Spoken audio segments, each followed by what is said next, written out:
Hello મિત્રો, નમસ્કાર. હું અનિલ દેવ મુરારી વડીલોને પ્રણામ કરી આશીર્વાદ લઈ મારા બાપુના જોક્સમાં આજ પાછા ફરી નવા જોક્સ ચાલુ કરીએ.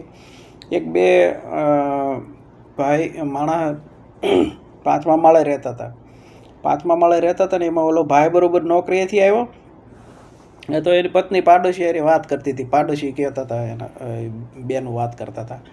એ કે ફ્લેટ કે એટલું ભાડું છે ને એટલું વગર ડિપોઝિટે તમને મળી જાય, એવી રીતે વાત કરતા હતા. એમાં ઓલો ભાઈ બરોબર ઘરે આવ્યો કે પછી કે સારું, એ કે હું તમને તપાસ કરીને વાત કરીશ કે હું હતું કે કાંઈ નહીં, આપણા પાડોશી છે ને એમના કે કોઈ ખગાવાલા છે ને એને કે ફ્લેટ લેવો છે ભાડે. ત્યાં ભાડે ફ્લેટ છે આપણી લાઈનમાં, એટલે હું એ વાત કરતી હતી એમ. તો એ કે તારે પણ એ કે એ બધું ક્યાં કરવાની જરૂર હોય કે અત્યારે આ જમાનામાં કે કોઈનો વિશ્વાસ કરાય કે કેવા ભાડું આવ્યા કેવા નહીં, કે તારે આવું બધું કોકનું કામ નહીં કરવાનું, કે આવું બધું કોકની મદદ નહીં કરવાની. કે સવારે ઉઠ્યા ને બોલો ભાઈ મોડું થઈ ગયું તું, જલ્દી ઉતાવળમાં નીચે ઉતરી ગયા. લિફ્ટ થઈ ગઈ હતી બંધ, દાદર ચડીને નીચે ઉતરી ગયા ને એમાં મોબાઈલ ભૂલી ગયા ને તે ઓલી ગેલેરીમાં બેન ઊભા હતા. એને કે મારો મોબાઈલ કે આમાં ઇશારો કરે કે મારો મોબાઈલ કે દઈ દે ને કે હેઠે, મારો મોબાઈલ ક્યાં છે? કે તે નીચે બેન આવ્યા દાદર ઉતરી, પછી એ કે તમારો મોબાઈલ ટેબલ ઉપર પડ્યો છે. તે કે ભલામણા તો લેતો ન હોય, તમે કાલ રાતે કેટલું મને દેખાય કે કેટલે ખીચ કરી કે કોઈનું કામ નહીં કરવાનું આવું, કે કોઈની મદદ નહીં કરવાની, જઈને લઈ આવો. મોંઘું પડ્યું ભાઈને બોલવાનું.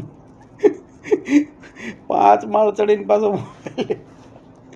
કોઈને કામ કે નહીં કરવાનું આવું. કે મારા ભાઈ બને છે ને ગામડામાંથી, મને કે બાપુ એકવાર અમદાવાદ લઈ જાઓ. કોઈ દી અમદાવાદ આવેલો નહીં. મને કે અમદાવાદ લઈ જાઓ આ વખતે. કે હારું હાલ તે હાલ જતા રહી ટ્રેનમાં. કીધું ટ્રેનમાં અમે આવ્યા ને જગ્યા હતી, બહુ ભીડ નહોતી. તે અમારી સામે એક ભાઈ બેઠા હતા. તે ઓલો મારો ભાઈ બનાવી હતો ને, ભાઈને કે તમે પરેશભાઈ જ ને? કે હા. એ કે શશિકાંતભાઈના દીકરા ને? કે હા. વસ્ત્રાલ માર્યો ને? કે અમદાવાદ. હા. એ કે તમે મને કેમ ઓળખો? અરે તમારા પપ્પા શશિકાંતભાઈ ને મારા પપ્પા એ કે ખાસ ભાઈ બન, બહુ સારો મિત્રતા એટલે ગાઢ મિત્રતા એમ. કેમ શું કરે અત્યારે શશિકાંતભાઈ? તે કે એ તો કે ઓફ થઈ ગયા. તે કે બહુ કરી ગયા. પછી તો ઓલો ભાઈ જે હતા ને શશિકાંતભાઈના દીકરા પરેશ, એ તો ગમે એ ટ્યુશન આવે ને એટલે ચા મંગાવે. મારા પપ્પાના ભાઈબંધનો દીકરો કહેતો હતો, બીજું ટ્યુશન આવે નાસ્તો મંગાવે. બોલો કે ના એવું ન હોય. કે અરે કે મારા પપ્પાના ભાઈબંધના દીકરા તમે કે ભલામણ આવું થોડું હોય. કે ઓલાને જલસો પાડી દીધો. આર્યો મને ચા પીવો મળે. એ ટ્રેનમાંથી ઉતર્યા અમદાવાદ પહોંચ્યા ને પછી મેં ટ્રેનમાંથી ઉતર્યા ને પછી મેં પૂછ્યું ભલામણા તો કોઈથી અમદાવાદ આવ્યો નથી, અને આ ભાઈબંધ તારે કે જ થઈ ગયા? કે તારા પપ્પાના ભાઈબંધ ને એના પપ્પા તારા પપ્પાના ભાઈબંધ કે જ થઈ ગયા? કે તમને એટલી ન ખબર પડી? ગયા એ બેગ હતી ને ઓલી કંપનીની, એની પાછળ લખ્યું હતું પછી પરેશ શશિકાંત વસ્ત્રાપુર, એડ્રેસ બધું લખ્યું હતું. કે ભાઈ એડ્રેસ ઉપરથી ભાઈ બંધાઈ ઘરે ચાવો પીધી મફતમાં. બોલો આવું બધું છે. એક ભાઈ આવ્યો ને કાગળિયું લઈને આવ્યા ને બે ભાઈઓ બેઠા હતા. તે કે આ એડ્રેસ ક્યાં છે? કે આ એડ્રેસ ક્યાં છે?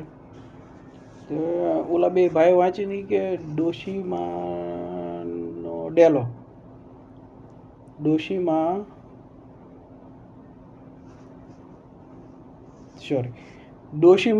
પાંજરાપોળ. ઓલા બે વિચાર કરે એ કે આ ડોશીમાં પાંજરાપોળ, ડોશીમાં કયા પાંજરાપોળ રહેતા હશે? હું ત્યાંથી બરોબર નીકળ્યો મને કે આ એડ્રેસ તમે જોવો ને, કે આમાં શું લખ્યું છે? કે ડોશીમાં પાંજરાપોળ. પછી મેં એડ્રેસ જોયું. એ કે મેં કીધું તમે શું કામ શું છે એમનું? એ કે દવા લેવી. પછી મેં કીધું ડૉક્ટર સીમાં લખ્યું ભાઈ. હવે લખવાવાળા ઉતાળે ડો કરીને સીમાં ભેગું કરી નાખ્યું, ડોશીમાં થઈ ગયું.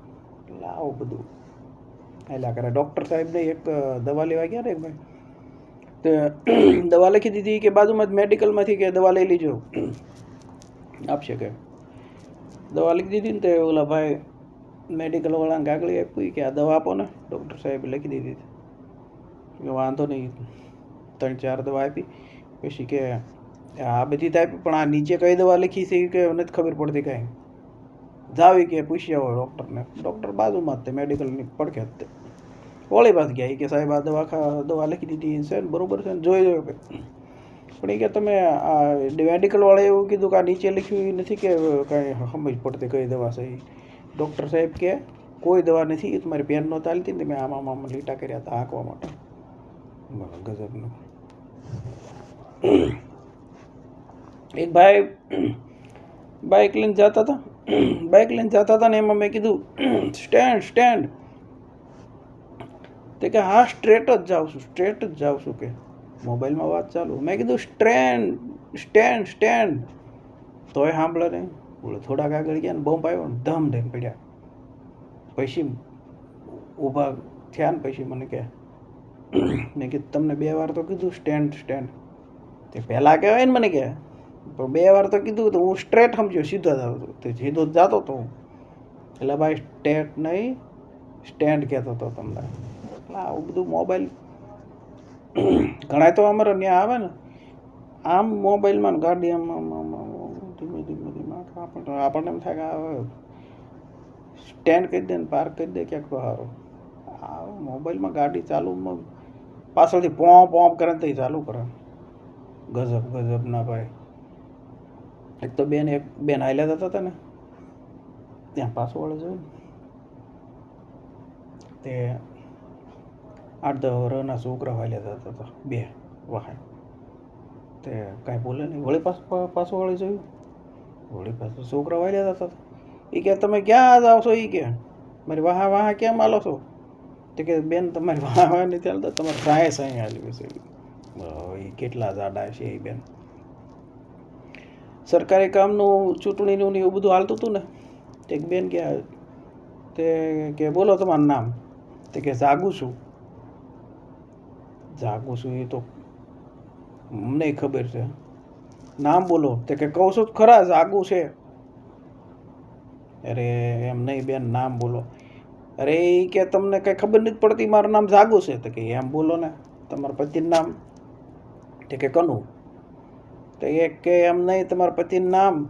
તે કહું છું ખરા કનુ. એમ નહીં બાપા, તમારા પતિનું નામ શું છે?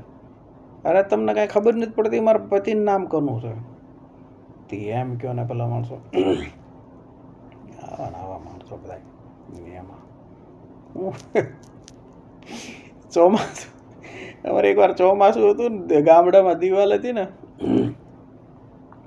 ગારાની હતી. એટલે આમ ઈંટુની ને એવી, પણ આમ ગારાનું ચણતર ને એવું હતું. બહારની સાઈડની દિવાલ હોય ને, એ બહુ વરસાદ આવ્યો ને તો પડી ગઈ. જેટલા આવે ને એટલા પૂછે. આમ બધા ને મારા પપ્પા ને બધા એમાં હરખું કરતા હતા, ઈટું બીટું હરખું ગોઠવતા. વરસાદ રહી ગયો એટલે જેટલા આવે ને એટલા બધા પૂછે, દિવાલ પડી ગઈ? કીધું હા. બીજો આવે ને પૂછે, દિવાલ પડી ગઈ? કેવી રીતે પડી ગઈ?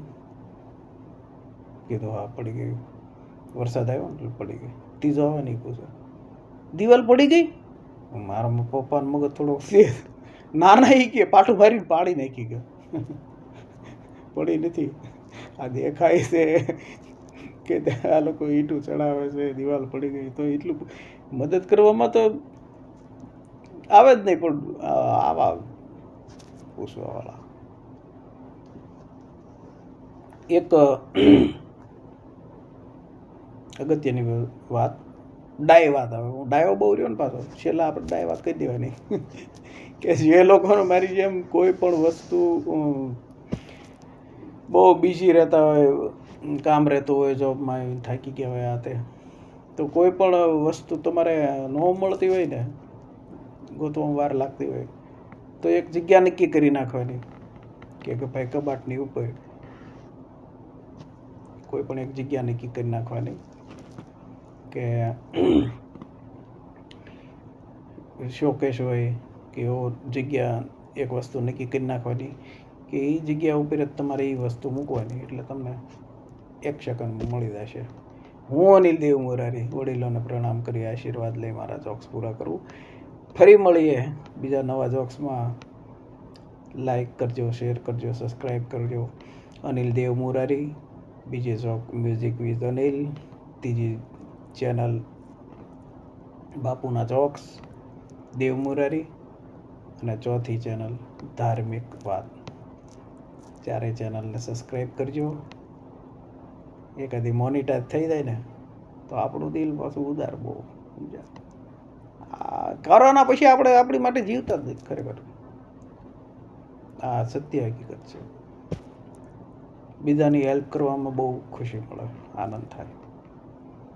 પણ એક વાત ચોક્કસ કે બીજાની હેલ્પ કરતા હોય ને મારી જેમ, એ લોકોને કોટી નમન.